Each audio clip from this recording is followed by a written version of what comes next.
Tu sens ce poids invisible qui te retient, cette voix sourde dans ta tête qui te murmure que tu n'es pas assez prêt, que tu vas échouer, que ce n'est pas encore le moment. Et si je te disais que ce poids, c'est toi qui l'as mis là? Que ces chaînes qui t'entravent ne sont pas faites de fer, mais d'illusions, de peurs et de conditionnements mentaux. Cette vidéo te plonge au cœur d'une vérité puissante. Tes limites ne sont pas extérieures, elles sont prisonnières dans ton esprit, dressées par ta peur du regard des autres, la crainte du rejet, le poids de la perfection que tu cherches vainement à atteindre. Mais ce qui semble être une montagne est en réalité un mur que tu peux briser. Ici, on ne parle pas de miracle, ni d'attendre que le destin change. Non, la transformation commence à l'instant même où tu choisis de regarder en face ce qui te bloque, où tu décides de couper ces chaînes invisibles, une à une. Ce voyage vers ta liberté est d'abord un combat intérieur, une bataille contre toi-même, ton propre tyran mental. En stoïcien aguerri, tu apprendras à accueillir tes peurs, à les nommer sans qu'elles te paralysent, et surtout à agir malgré elles, car l'action est la clé. On décortique comment de petits gestes, simples mais courageux, comme écrire ce que tu veux réellement atteindre et décider confiamment ce que tu es prêt à abandonner, peuvent devenir les actes fondateurs d'une nouvelle vie. Tu verras aussi l'importance cruciale de ton environnement. Réorganiser ton espace, bannir les distractions, séparer ta zone de travail de ta zone de détente. Car la vraie liberté naît dans le contrôle éclairé de son attention, dans le refus de la dispersion imposée par la multitâche. Tu apprendras à faire de ce retour à la simplicité une routine puissante, à commencer par l'obstacle le plus dur, tant et si bien qu'il devient un réflexe, un moteur de ton élan vital. Mais ce n'est pas qu'un combat individuel. Tes relations comptent aussi. Savoir dire non, équilibrer ce que tu donnes et ce que tu gardes, c'est protéger ton énergie pour qu'elle soit au service de tes ambitions et de ta sérénité.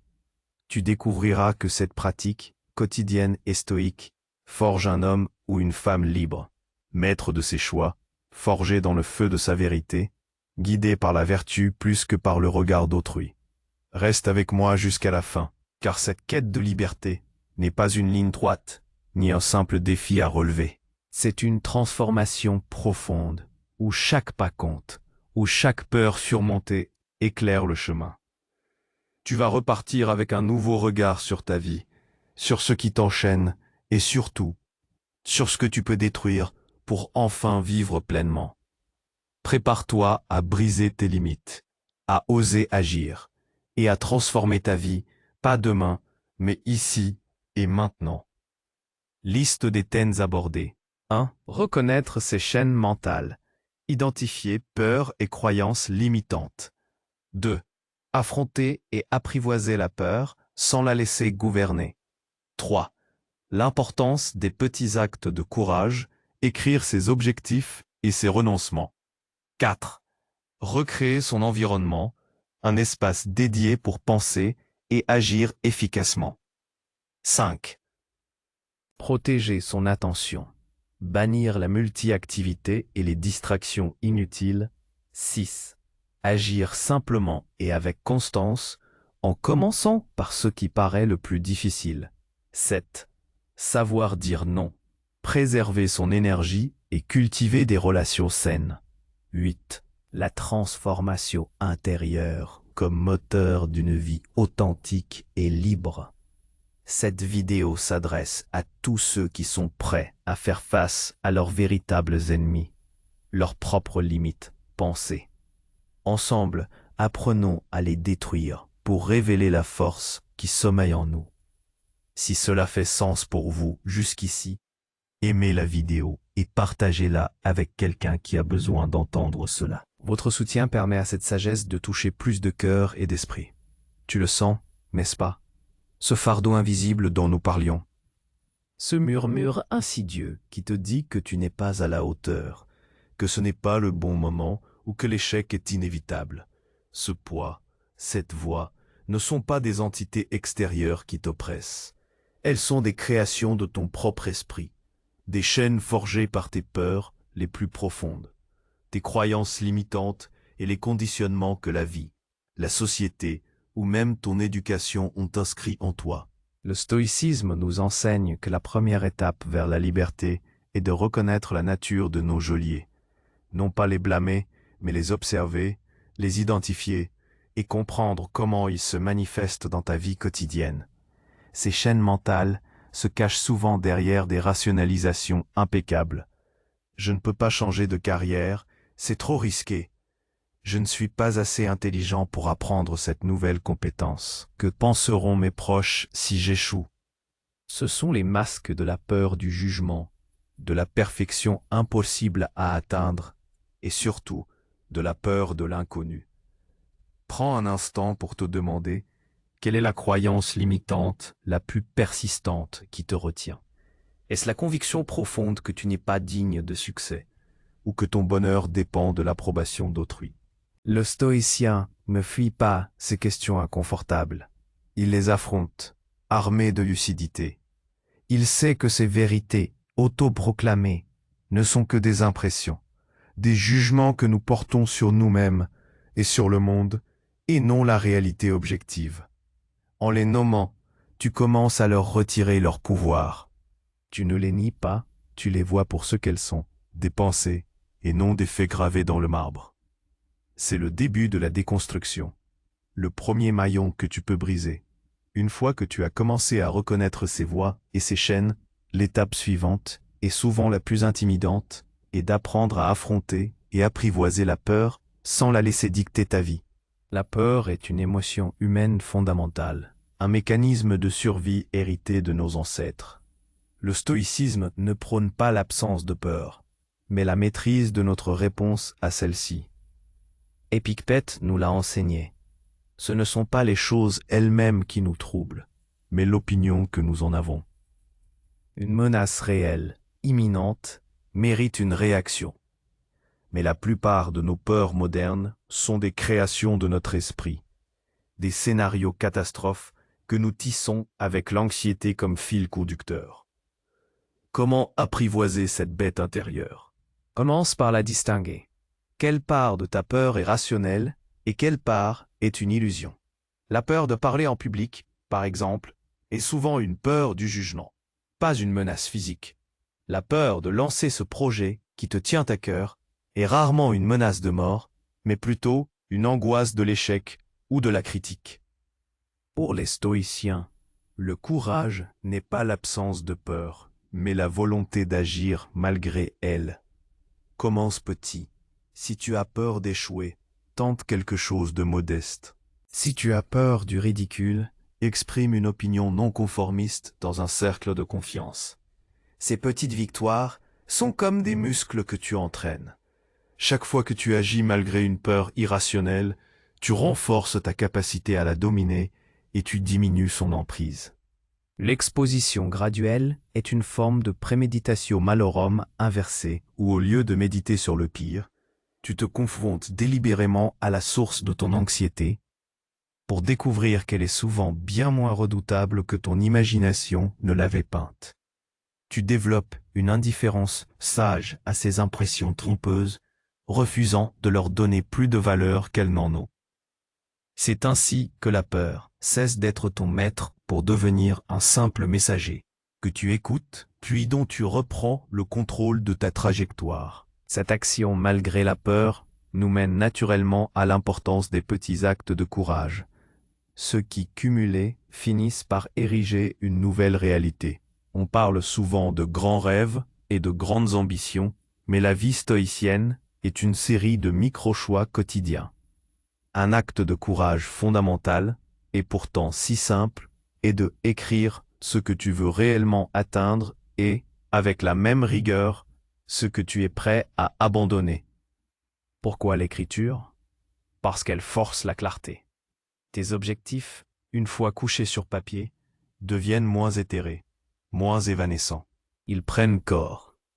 Qu'il s'agisse de changer de carrière, d'améliorer une relation, ou de te consacrer à une passion oubliée, Les mots noirs sur blanc sont un engagement. Ils créent un contrat avec toi-même, un serment que tu te fais et que tu peux consulter, ajuster et honorer chaque jour. Mais la liberté n'est pas seulement une question d'acquisition, elle est aussi une question de renoncement. Le stoïcisme est une philosophie de la clarté et du discernement. Pour avancer, il faut souvent se délester.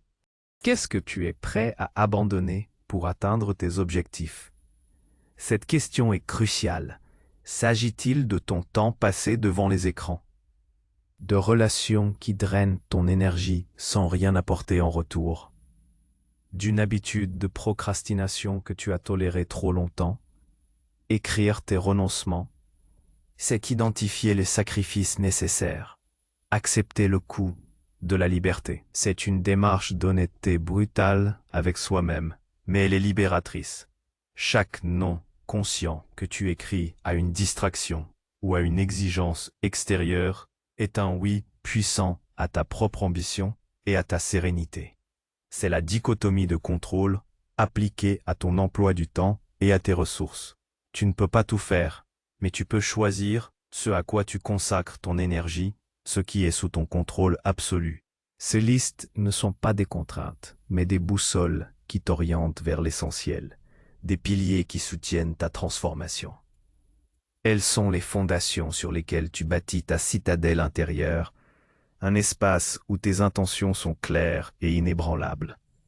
Et puisque nous parlons de fondation, il est temps d'aborder un aspect souvent sous-estimé, recréer son environnement. Ton espace physique n'est pas un simple décor. Il est le miroir de ton état mental et le complice de tes habitudes. Un environnement chaotique peut engendrer un esprit chaotique. À l'inverse, un espace ordonné et intentionnellement aménagé peut devenir un allié puissant pour ta concentration et ton action. Les stoïciens, bien que souvent détachés des possessions matérielles, n'ignoraient pas l'impact des circonstances extérieures sur l'esprit, même si elles n'étaient pas le lieu de notre bonheur. Prends le temps d'observer ton environnement actuel. Est-il propice à la réflexion, à la concentration, à la créativité? Ou est-il un nid à distraction, un rappel constant de tâches inachevées ou de désordre? La simplicité et la fonctionnalité devraient être tes maîtres mots. Crée un espace dédié à ton travail, à ta réflexion, à tes projets. Idéalement, cet espace devrait être distinct de ta zone de détente. Si ton lit est aussi ton bureau, ta zone de repas et ton cinéma, alors chaque activité perd de sa clarté et de son intention. Séparer ces espaces envoie un signal fort à ton esprit. Ici, je me concentre. Là-bas, je me repose. Cela réduit la friction mentale et facilite le passage d'un état à l'autre. Désencombrer ton espace n'est pas une simple corvée ménagère. C'est un acte philosophique de purification. Chaque objet superflu que tu retires est une distraction potentielle en moins, une charge mentale allégée. Tu exerces ta volonté sur ton environnement, un acte qui, par extension, renforce ta capacité à exercer ta volonté sur tes pensées et tes émotions. En créant un havre de paix et de clarté autour de toi, tu construis la réplique extérieure de la citadelle intérieure que tu aspires à habiter. C'est une invitation à ton esprit à se poser, à respirer et à se concentrer sur ce qui est essentiel. Ce contrôle de ton environnement prépare le terrain pour une discipline encore plus cruciale dans notre monde moderne. Protéger ton attention. L'attention est la monnaie la plus précieuse du XXIe siècle. Et pourtant, nous la gaspillons comme si elle était inépuisable. La multitâche, cette illusion moderne d'efficacité, est en réalité le plus grand voleur d'attention et de productivité. Nous pensons pouvoir jongler avec plusieurs tâches simultanément, mais des études neurologiques montrent que notre cerveau ne fait que switcher rapidement d'une tâche à l'autre, avec un coût cognitif important à chaque transition.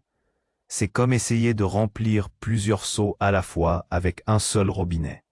Beaucoup d'eau perdue en chemin. Le stoïcisme nous invite à la prosoque, une attention constante et vigilante au moment présent, à nos jugements, à nos actions. Dans ce cadre, la dispersion est l'ennemi. Comment protéger ton attention dans un monde qui la sollicite sans cesse? Commence par bannir les distractions inutiles. Désactive les notifications de ton téléphone. Ferme les onglets superflus sur ton navigateur et établis des plages horaires dédiées à certaines tâches. Apprends à pratiquer la monotâche.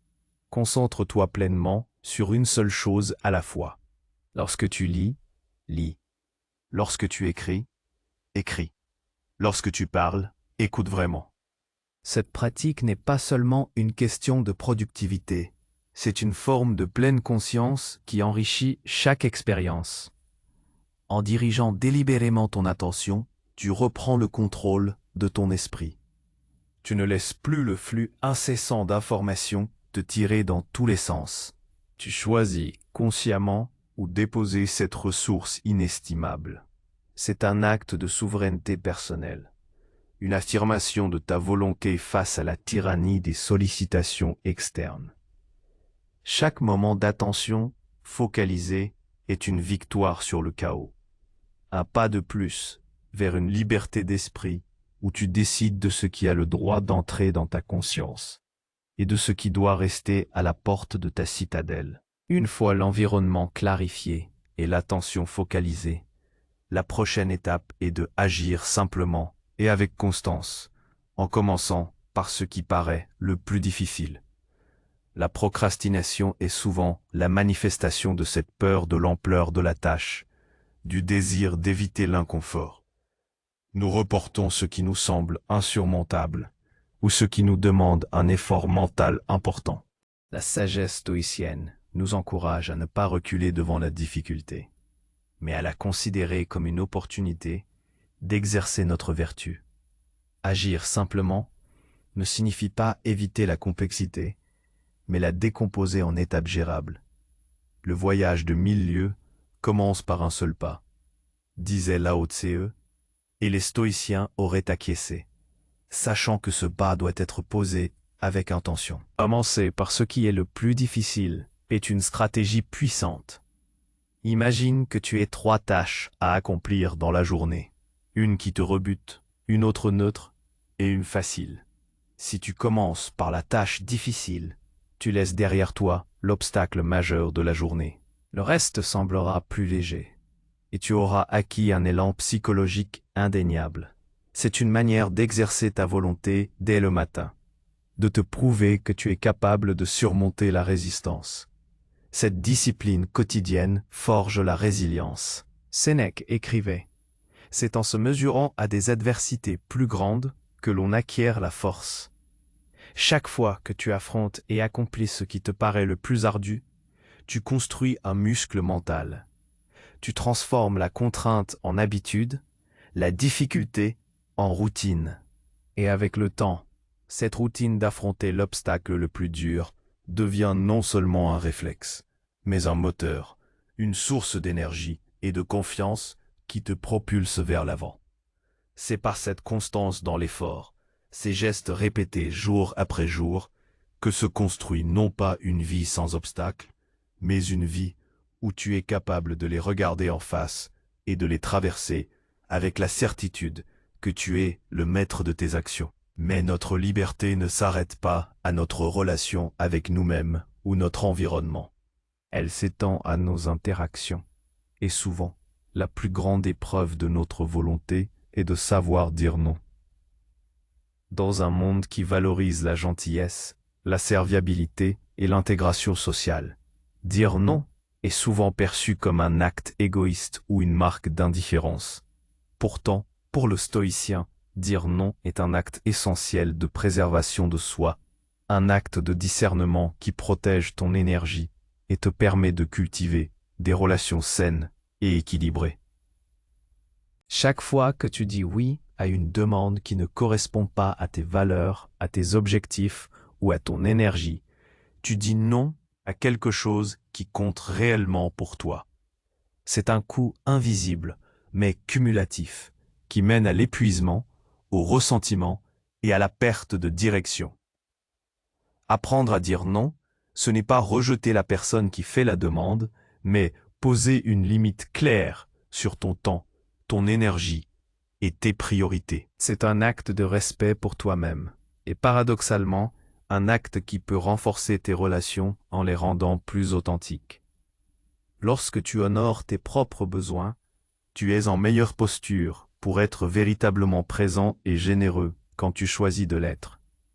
Les stoïciens reconnaissaient la valeur des relations sociales, mais toujours dans la mesure où elles ne compromettaient pas l'intégrité de l'individu. Tu es responsable de ta propre citadelle intérieure. Si tu la laisses ouverte à toutes les invasions, tu perds ta souveraineté. Dire non, c'est choisir de diriger ton énergie vers ce qui est sous ton contrôle. Tes actions, tes projets, ta sérénité, plutôt que de te laisser disperser par les attentes extérieures. C'est une compétence qui demande de la pratique, du courage et une compréhension profonde de tes propres limites et valeurs. Commence par de petits non à des requêtes mineures et observe comment cela libère de l'espace et du temps pour ce qui compte vraiment. Tu découvriras que les relations authentiques valorisent ton honnêteté et tes limites, tandis que celles qui s'effritent à un non n'étaient peut-être pas aussi saines que tu le pensais. Tous ces fils, toutes ces pratiques, reconnaître tes chaînes, apprivoiser tes peurs, agir par petits actes de courage, maîtriser ton environnement, protéger ton attention, affronter la difficulté et oser tes limites, tissent ensemble la trame d'une transformation intérieure comme moteur d'une vie authentique et libre. Le voyage n'est pas de trouver la liberté à l'extérieur, dans des circonstances idéales ou des possessions accumulées. La vraie liberté, celle que les stoïciens ont recherchée et vécue, est une condition intérieure. Elle naît de la maîtrise de soi, de la clarté de l'esprit, de l'alignement de tes actions avec tes valeurs les plus profondes. Cette transformation n'est pas une destination à atteindre, un état statique où toutes tes peurs disparaissent et où la vie devient une ligne droite sans défi. Non, c'est un processus continu, une pratique quotidienne. C'est le cheminement constant vers l'autonomie et la vertu. Chaque fois que tu brises une chaîne mentale, chaque fois que tu agis malgré une peur, chaque fois que tu protèges ton attention, tu ne fais pas que résoudre un problème ponctuel. Tu renforces ton être, tu affûtes ta volonté, tu approfondis ta connaissance de toi-même. Tu deviens plus résilient face aux caprices du destin, plus serein face à l'incertitude. Tu tasses du statut de marionnette, tiré par les fils des attentes externes et des impulsions internes, à celui de marionnettiste de ta propre existence. C'est là que réside la promesse ultime du stoïcisme. Non pas une vie sans douleur ni effort, mais une vie où la douleur est supportée avec dignité et l'effort est dirigé vers ce qui est véritablement sous ton contrôle. Une vie où la vertu, la sagesse, le courage, la justice, la tempérance est ton guide constant.